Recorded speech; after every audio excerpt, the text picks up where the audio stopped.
Hello everyone, welcome to the Meet, Share and Learn podcast by Global Platform Zimbabwe. I'm your host, Juliana Makonise.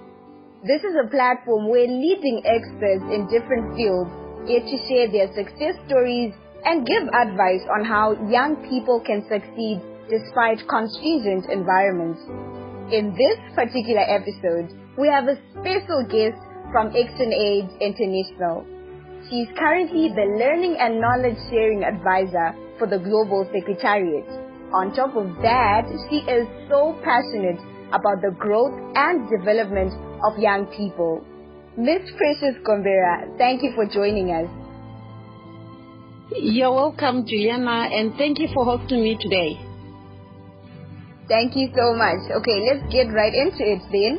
So first things first, we'd like you to share with us a bit more about yourself, the journey you've walked until where you are right now. We just want to know where this all started. To you, Ms. Gombera.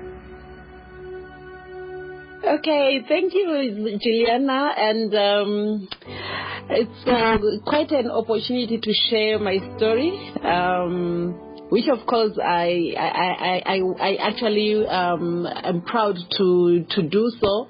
It is going to inspire someone out there, especially young women, having also walked the same path in my life. Let me hasten to say that I'm a development practitioner with more than 13 years experience in the development sector. And I started off my career as an intern, and because of my enthusiasm, my passion, my zeal, and my desire for growth and learning, I moved a step up to become a programs assistant, then a programs officer, and ultimately a national director of a local non-governmental organization that was focusing on women's leadership, governance, and gender mainstreaming between the period, all this I happened to move this path between the period 2007 to 2012. And in my desire to grow even further, this was a local non-governmental civil society organization. I found an opportunity and joined ActionAid as their programs and policy officer with a specific focus on governance before I grabbed another opportunity for growth and learning to be the current knowledge sharing advisor within the federation, where I have the opportunity, my job is quite interesting. I get an opportunity to interact with more than 46 countries in facilitating a culture of learning and knowledge sharing. If you look at the trends, you realize that learning has become one of those success factors or trends that lead to organizational success. So at the end of the day, for me, it also presented an opportunity for growth. It also presented an opportunity for me to even learn further. As I really hunger, breathe, desire for growth, I then slowly realized the importance of learning and development. And now, if you follow me closely, especially on social media, I'm a strong advocate for learning and lifelong learning. And then I take up and I take up challenges as they come my way in my quest for growth, in as much as at times you realize that you are either not qualified to the fullest. Not to say that I'm not qualified, but if you also look at how women grow, at times when you apply for an opportunity, we are always wanting to match dot for dot what would have been advertised, but at times it's about having the minimal or the basic understanding of the job for you to then learn and grow on the job. My entry into the development sector was also not intentional, but like I said, I love to learn, I love to grow. I'm so curious about things happening around me. So when I was at college, I got an opportunity to volunteer in one of the programs that was running in the organization, and it is from there that I was then identified and offered internship, and that's when my growth and my entry into the development sector actually happened. And during my internship and also during my tenure within this local organization, I managed to undergo numerous in-house trainings. I undertook numerous courses for me to be able to ground myself and have a better understanding of where I was going, where I'm coming from, and what was expected of me.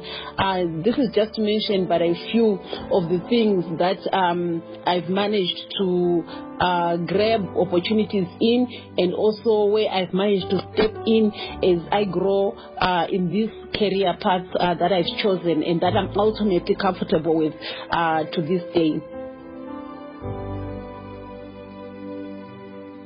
Wow, thank you so much for that detailed explanation. I can see that you're quite a great civil leader, and I must say I am shocked by all these activities you've done over the years, from the volunteerism and always finding an opportunity in every circumstance. And this enthusiasm, the desire for growth and learning that you're talking about, I believe it is very essential for every young person to have such a spirit to just want to know more, learn more, and just do more. So thank you so much for that inspirational story that you shared. Now moving on, as young people, we hear a lot of issues relating to passion, life purpose, talent, and how all these aspects contribute towards one's success in life. So Ms. Gombera, if I may ask, do you really know your passion or life purpose? If so, how have you used these aspects to support the development and growth of young people, especially the young women? Wow, that's a lot to stick to here. And, once you ask me to speak about my passion and my life purpose, I can spend the whole day speaking about it and also sharing with you step by step in terms of what I really desire, what I yearn for, what I wish for, and all that. But just to cut the long narration is short, yes, I do have a passion, and yes, I believe I have a life purpose.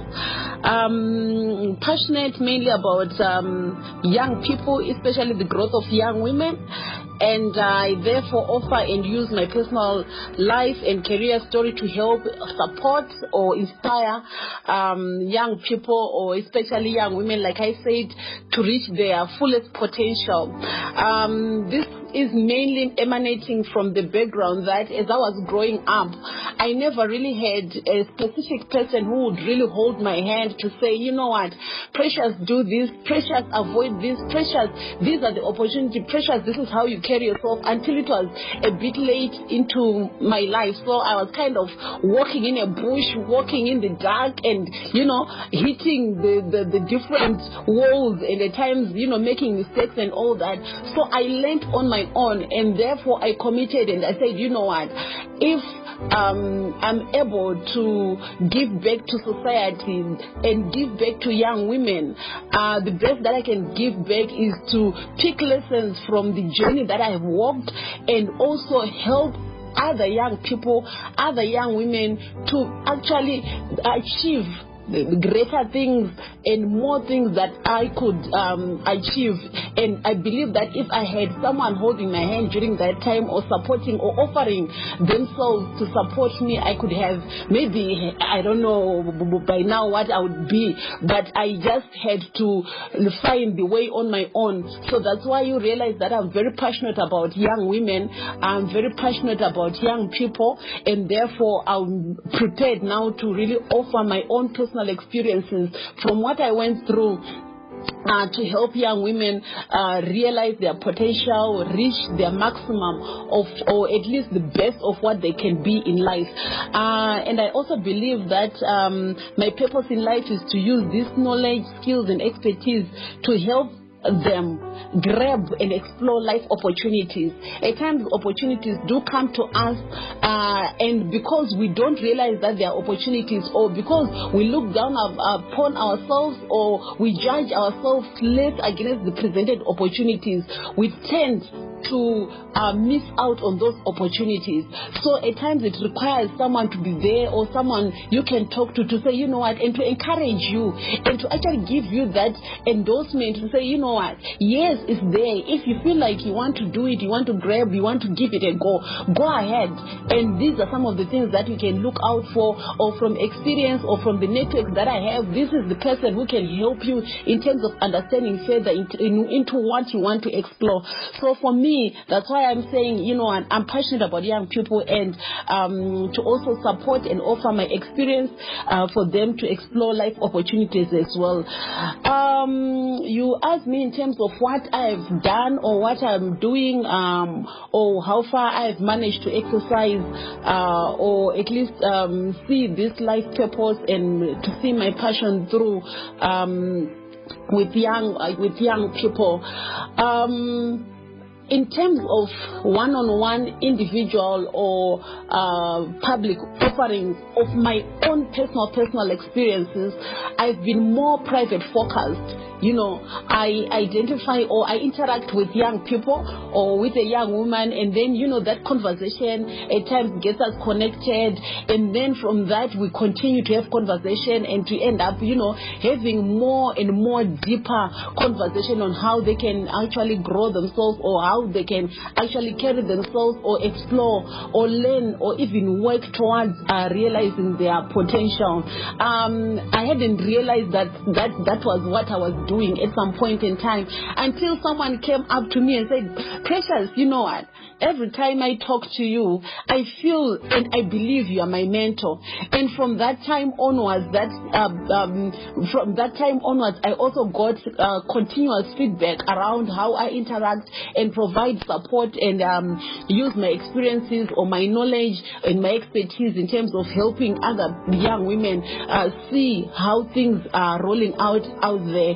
So from that time on, I've then realized, you know what, I think I have something to offer, and something that I can offer publicly without shame, because this is the journey that I've walked. No one else has walked it, and I have my own lessons and experiences that I can share and that can help and make someone realize their full potential as a young woman. Why not offer it for those that are willing to get support, or for those that are willing to learn from my own experiences, and then it can inform what they might want to do in their own life purpose or in their own career paths. So that is what I've managed to do. But this is not to say I've not been doing certain things that actually contribute immensely to the growth of other young people through the work that I've been doing and through the portfolios that I've been holding. I'll give an example to say that during my college years, I think it was because I was doing it unconsciously, not realizing that is what I was contributing to. During my college years, when I was at Midland State University, I realized the inequalities between female students and male students, and because of some form of capacity development and training that I had gone through, I then reached out to the leadership and eventually established what we called the Young Women's Forum during my college years, and it was an advocacy group to lobby and also reach out reach out and actually advocate for equal opportunities and equal spaces, equal access for young women within the college. And then right now we are talking about Activista Zimbabwe. Apparently in 2016, when I was still the program and policy officer with ActionAid, I realized that Zimbabwe is one of the few countries within the ActionAid Federation that did not have a strong young people's program, and that did not have what we identify as the young people's constituency under the banner Activista in in Zimbabwe. And it is me who actually led the establishment and the founding of the Activista chapter in Zimbabwe, which has since seen amazing growth over the years. Of course, I'm no longer really involved, but the idea and the introduction of Activista Zimbabwe was one of my greatest achievements that I'm proud of. And when I look at it right now and the growth and everything else that is happening, I really, really feel proud. And I've also the other thing is also during my time with ActionAid Zimbabwe, there was a conversation on the establishment of the Southern Africa Global Platform. The Global Platform, just like the Global Platform Zimbabwe, is a space where young people can have opportunity and access opportunity for capacity development and support. So I was also critically involved and contributed to what is now the Global Platform Zambia. It was a battle between Zimbabwe and Zambia, and eventually we set the Global Platform, which was supposed to be Southern Africa Global Platform in Zambia, with an agreement and understanding that a satellite global platform will be established in Zimbabwe, which I see as the current youth hub in Zimbabwe. And I was heavily involved that before I transitioned into this new role as the learning and knowledge sharing advisor with the Global Secretariat. And finally, just to say that between the years 2008 to 2010, I also held a strong portfolio as the young women and leadership program officer, where I was mainly responsible for capacity building of young people on personal development, women's rights, gender mainstreaming, feminist leadership, and all that, just to mention snippets of what I have been doing. Of course, now I'm a very strong advocate for learning and lifelong learning, and for me, my thrust is on ensuring learning and lifelong learning by young people, especially young women, for them to also always be ahead of trends in the ever-changing world of work and career growth.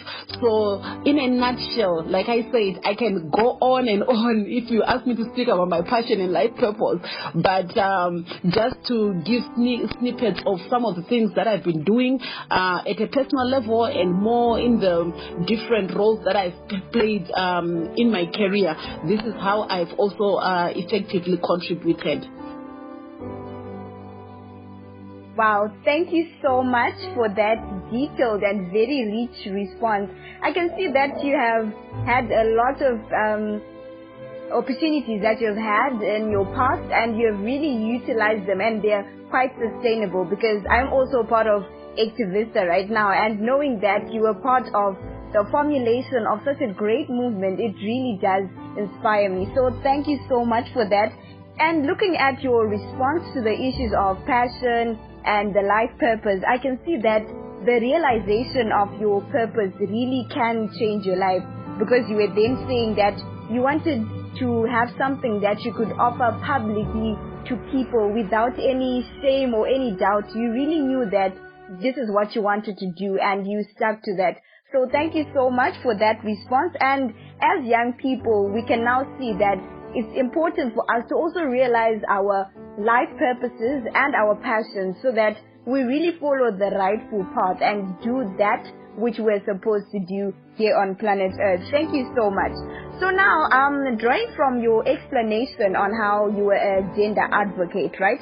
I'd just like to ask, what's your take on gender issues in relation to career choices? Like, have you ever felt like you being a woman limited you from pursuing your initial dreams or goals in life? Juliana, one thing that I can say is that being an ambitious young woman with a deep desire for learning and growth, especially in a patriarchal society, is not easy. there's a lot of stigma and discrimination associated, especially with your quest or your desire to forge into a territory and destabilizing the status quo. You know, some people prefer maintaining the status quo, and then you come with your energy, with your zeal, being ambitious, and it's a highly patriarchal or male-dominated society, and you know, people don't really take it so easily. So there are a lot of intersectionalities that young women really have, and barriers that young women have to break through to make themselves heard. And I tell you, it's not as easy as it sounds. You really need adequate support. You need mentorship. You need, you know, to have a strong will and to stand your ground. And as a young woman, we should also be prepared to stand firm on our values. And once you stand firm on your values, you know, people tend to then give you respect. And then and also in terms of what you believe in, if you believe in your rights and if you believe in your ambition, if you are focused at times, you know, it helps in terms of breaking some of those barriers. But I don't want to make it appear as if it's an easy task, but you really need to be able to stand firm, and we should not be afraid of challenging the status quo and speaking out in any form of injustices. And above all, for you to be able to also navigate in such a space, you also need to be ready to learn. First, for learning as well, and at times it's also very difficult given the societal expectations and demands that come with it. I'll give you an example. As I told you before that I was once a national director, but my growth into that space, it also had to take me a lot of learning. I had to advance academically, but at the same time, that's exactly at the same moment when I got married, I had kids, and you know, those responsibilities also that also society also expects you to deliver on. So you realize that I really needed to have a very good and sound support system. My husband is very supportive in terms of when it comes to my growth. So he would be prepared to stay home with the kids whilst I go and take up my master's studies. But from the people that we're viewing from out there, you know, the usual akajikiswa kind of conversation would kick in when relatives, especially from, you know, the other side, come to visit. You know, they will expect you to be home on weekends, and yet on weekends you're the one who are supposed to be attending full classes Saturdays and Sundays, and they expect you to cook for them, but I won't be there. And then the husband had to step in and take up and make sure that he's there and delivers on that. But when they look at it as is, you know, it's in quote and unquote unacceptable to be hosted by my husband in my absence because I'm going to school. So you realize that those societal expectations also, if you do not have a very good and sound values, and if you cannot stand up for your rights, and if you don't have a very strong support system, you can actually crumble in one way or the other in the direction that you want to explore your growth in. So I would say, yeah, I managed because I managed to stand up for stand my ground. I also managed to have a good support system within my home private sphere for me to be able to explore my growth regardless of what my own relatives and his own relatives were also saying about it. So yeah, that's what I can say in that regard. Well, thank you so much. I think drawing from your explanation, I have noted that it's really important for one to stand firm on their values and to just challenge the status quo and to always believe in whatever opportunity or whatever dream that you have in order to fulfill it. So thank you so much for that inspirational story. And I can see that these expectations of society too are quite limiting to those people who do not have a strong support system. Hence, it's also important that the society supports young people, especially the young women. So thank you so much, Ms. Gombera. Now moving on, the work-life balance is something that is constantly being preached by a number of development organizations. And this is something that most women, especially the young women, have been struggling to maintain. Worse still in the current context of the COVID-19 lockdowns. So how have you managed to strike this balance from the demands of being a mom, a wife, your goals, your career path, and any other ventures you're involved in? How do you manage all that and still perform effectively at work? I would say, first things first, before you are true to anyone else, you have to be true to yourself, and then also to those around you. If you are true to yourself, you are able to say, you know what, I can bite and chew this much, but for me to bite and chew a bigger chunk, I can't manage. And if you are that true to yourself, then you are able to take in and to negotiate the space and the working conditions, like if you are talking about work, the working conditions that we have to operate in. And you are also able to negotiate and create space even within your own homestead. But if you feel like, you know, I'm a superwoman, I can do it all and do it as the expectations and deliver according to what everyone and anyone expects, yet deep down you know that you can't, then you are being so dishonest to yourself and you're doing yourself a disservice. I have a current team leader who always tells me, you know what, Precious, why forgo self-care? Why forgo self-care when the roof is not on fire, right? And unless if the roof is on fire, then probably we can start negotiating and considering. I don't know whether it's a possibility to even forgo self-care. And I have a very good doctor who always tells me, Precious, you are more useful to those you care and love most when you are healthy. So you need to take care of yourself and be honest to say, you know what, I have a headache. I need to deal with this headache first before I deal with anything else concerning the people around me or the ones that I care for the most. So for me, that's how I've managed to cope, especially during this COVID pandemic. As I really had to say, okay, let me look at my work plan and what is expected of me to deliver by my leadership or by my responsibilities in line with my job description. And then when I realized, okay, this I can't manage given now that I have to do homeschooling, I have to be at home, you know, I have to oversee certain things, I have to cook for the kids, because right now with the lockdown, you don't have anyone else to be around to be able to do it for you. Unlike instances where you actually have domestic help to help you with other instances. So that is number one. And then also the other thing, you also need to maintain a very good and clear schedule and structure of what you need to do and when you need to do it. You can't be living haphazardly. You know, it's easier when you have a clear structure, form, and a schedule, and set very clear boundaries between work and your own personal life, so that it doesn't crisscross into each other's space. When you need to rest, you have to rest.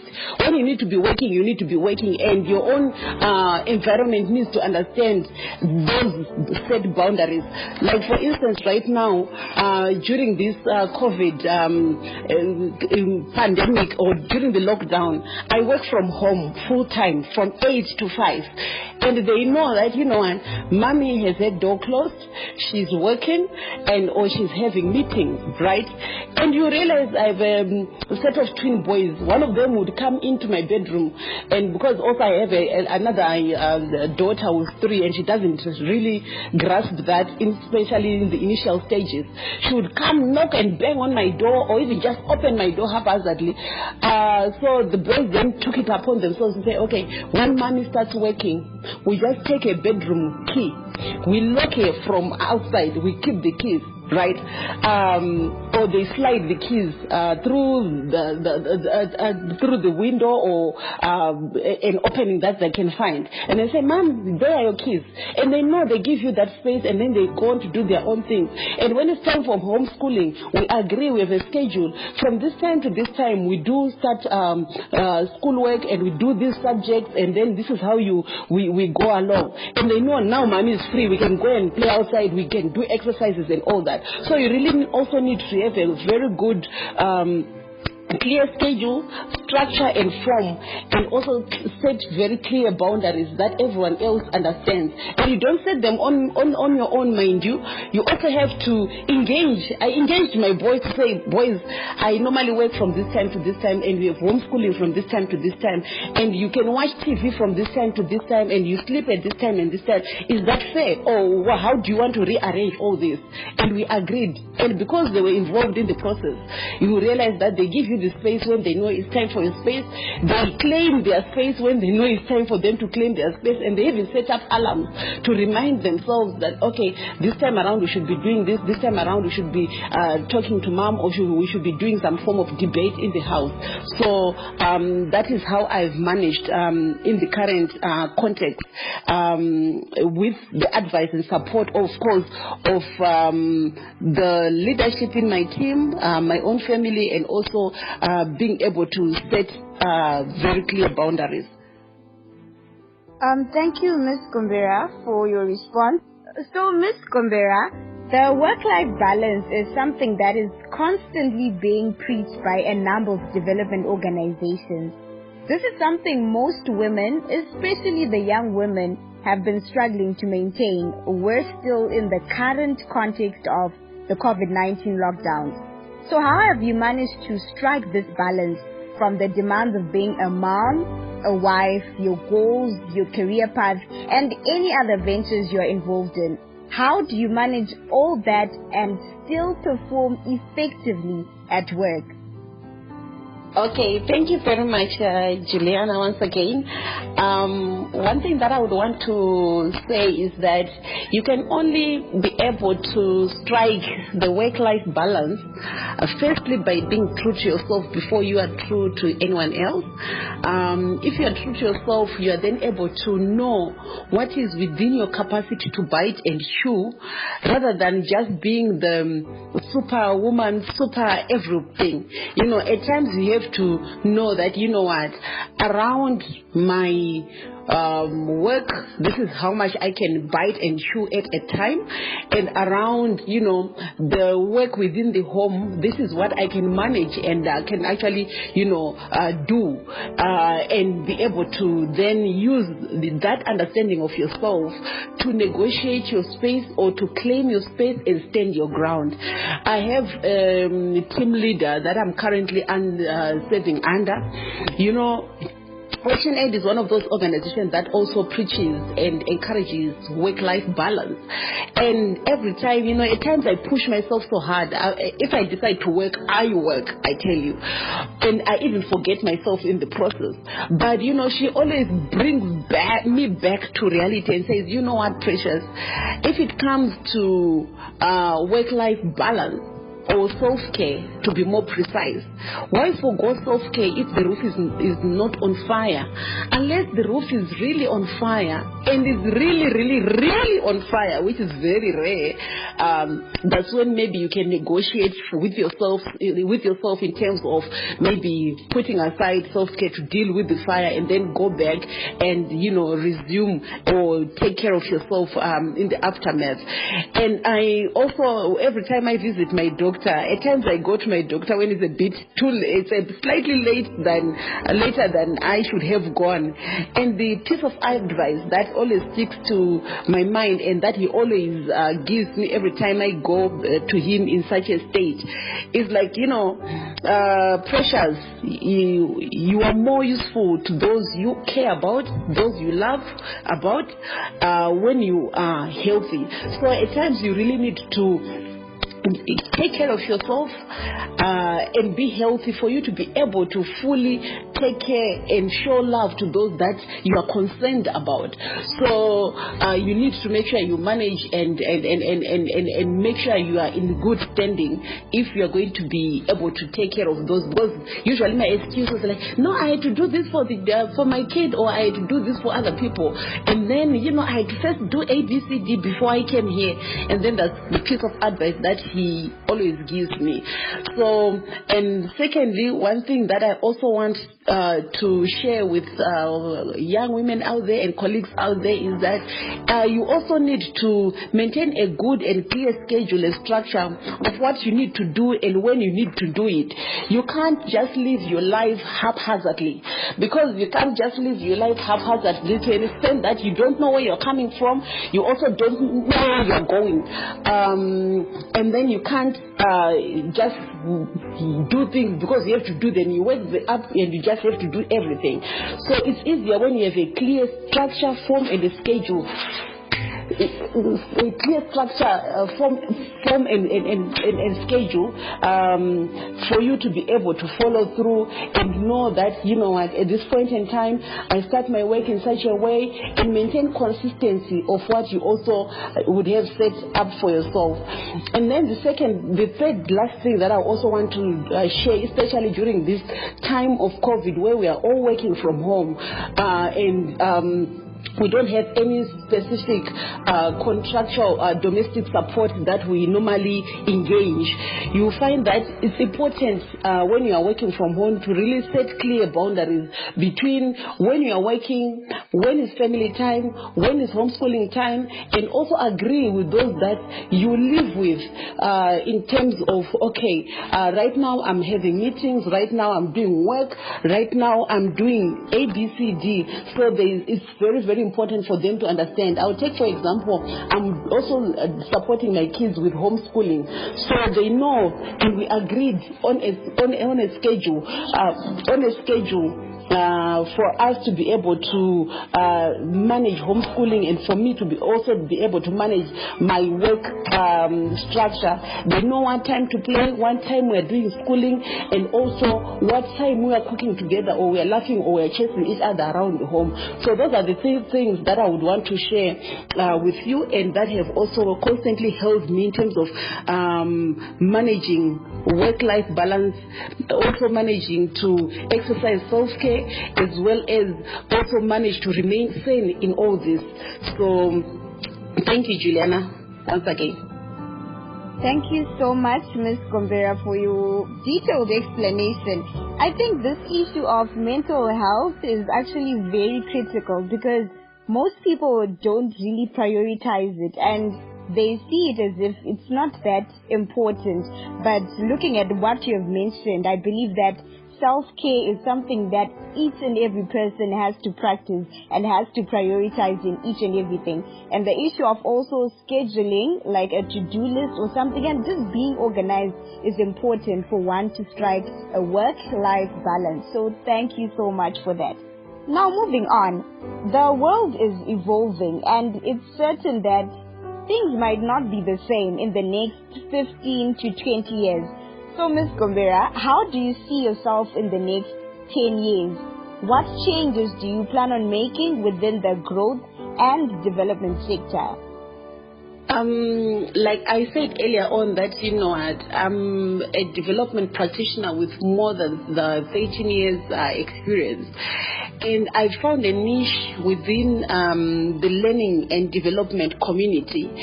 And what I see myself contributing to from the perspective of a learning and development expert is to support and encourage young people, especially young women, to seek growth by encouraging them to learn and learn every day. You know, the world is changing. Things are changing. You cannot remain rigid and constant and say, you know what, I've got a master's in mathematics and I'll stick to mathematics. But you also need to make sure that you understand the world out there. You also learn other things to complement yourself and be multi-skilled. As long as you are rigid in terms of, you know, I'm a mathematician and I'll stick to being a mathematician and calculating 1 + 1, but not learning to up your skills, then it will be very, very difficult to manage or negotiate or find space within the ever-changing context of work and life. So I've committed myself towards supporting young people find their way, achieve their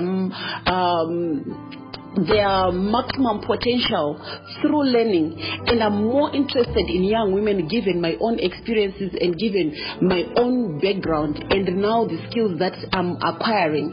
So that's one thing that I say, all right, given an opportunity to live in the next 5 to 10 years, I would need to make a mark and contribute in that regard. Thank you so much. This issue of learning, you have stressed it out a lot, and I believe that it's one thing that each and every person has to do, and just to adapt to changes in the world. As you said, if things around you are just changing, also change and try to be in an environment which can support your qualification or any other opportunity that you want to exhaust. So thank you so much. So what advice would you give to young people who would want to take the same growth and development path you're in right now? The advice that I would want to give, which I also posted a few days on my Twitter handle, is learn from those ahead of you, learn from your peers, learn from formal schooling or classes, learn by volunteering, learn by observing, learn from trying, learn from experts and follow them, learn by sharing, never tire from learning. Learning is a journey, and we need to exercise lifelong learning for us to be able to fit into the world that is constantly shifting and changing on a daily basis. Wow, thank you very much. Observing, trying, sharing, learning from those ahead of us.